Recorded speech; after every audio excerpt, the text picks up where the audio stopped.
InnerQuest explores various pathways through which you can connect with the infinite wisdom of the universe and apply it to personal, professional, and spiritual growth. This program, featuring accomplished practitioners, educators, and authors, is provided by Infinity Foundation, an innovative center for holistic studies and research.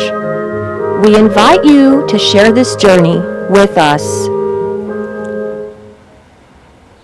Hello, welcome to InnerQuest. My name is Jay Stone, your host for today, and our guest is Mel Doerr.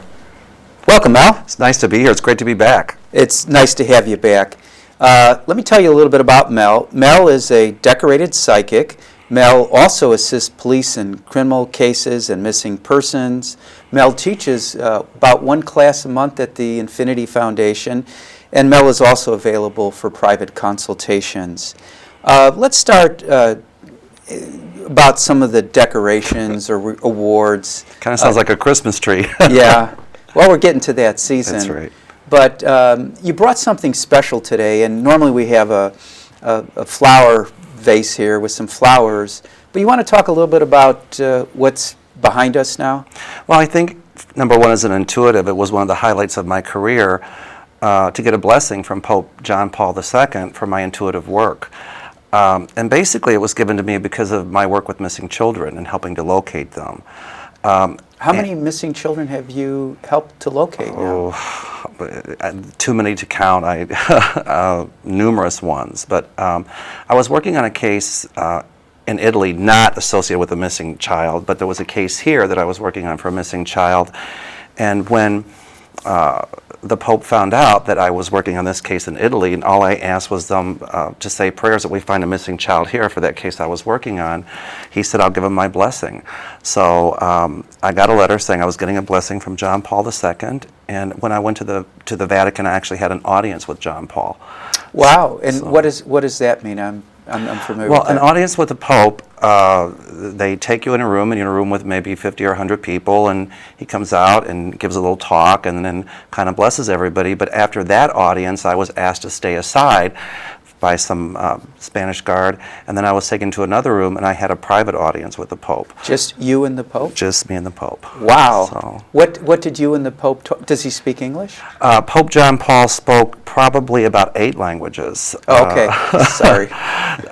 And you know, his English was a little bit broken, but there was no communication barrier. So I had this written in Italian, and thank you to the Pope, and then thank you to my friend who's the Archbishop of Naples, who made it all possible. So it's written in Italian. Yes, and this is all handwritten, and it's all hand-painted. Jen, our camera operator, said that even the outside is hand-painting. Yeah. So not only is it an honor to have something from the Pope, but to have such a wonderful piece of artwork.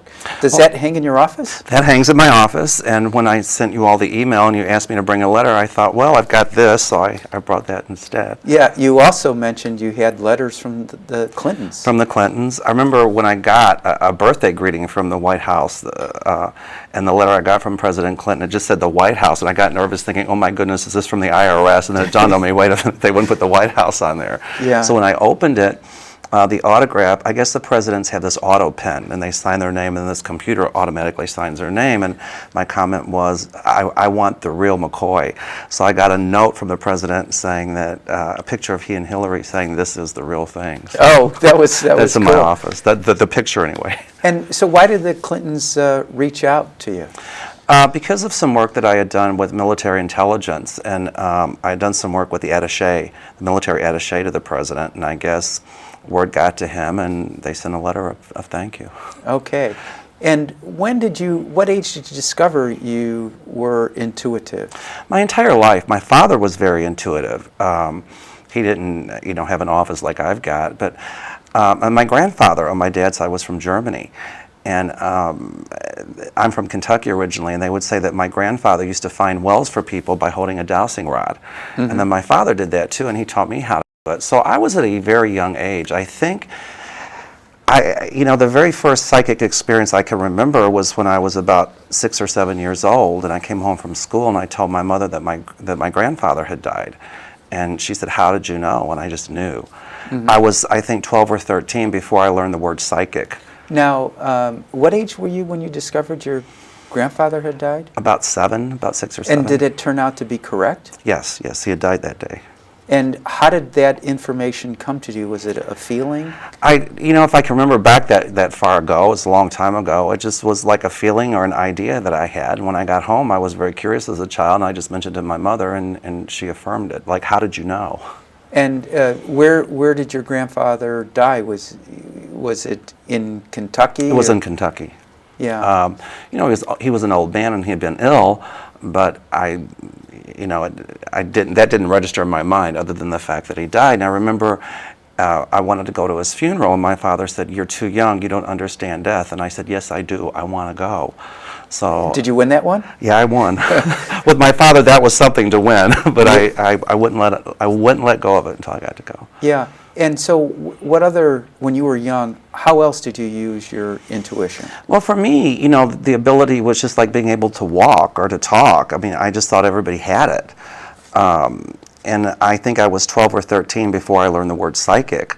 But, it was just those kind of things that came through. I didn't really start doing my psychic work until I was, I think, about 17.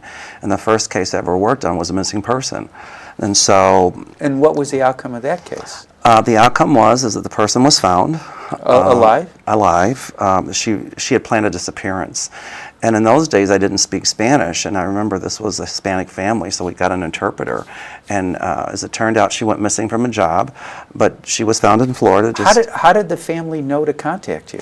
Just through word of mouth. Word of mouth got around, and they contacted me. But that was my first missing persons case. And from that point on, I was hooked on forensics. I later worked with Peter Herkos, who was the psychic that worked on the Boston Strangler case and the Sharon Tate murders.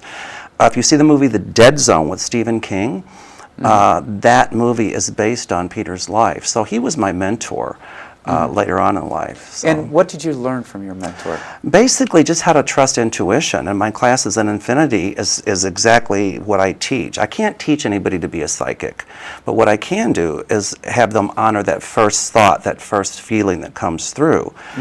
So with Peter, it was kind of brutal because he would get people to pretend to be somebody else, and we'd have to read them, and everything we'd say, they would say no. But he just wanted us to really learn to honor that psychic ability and that first thing that came through. So, but I learned a lot of techniques from Peter. One is working with a map, with psychometry. And people might not know what psychometry is. Psychometry means seeing through touch. So if you can have something that belonged to the person who's missing or something to the deceased, there's a record, we feel, in every object. So hooking into that, we feel, helps us intuitively to hook into what happened.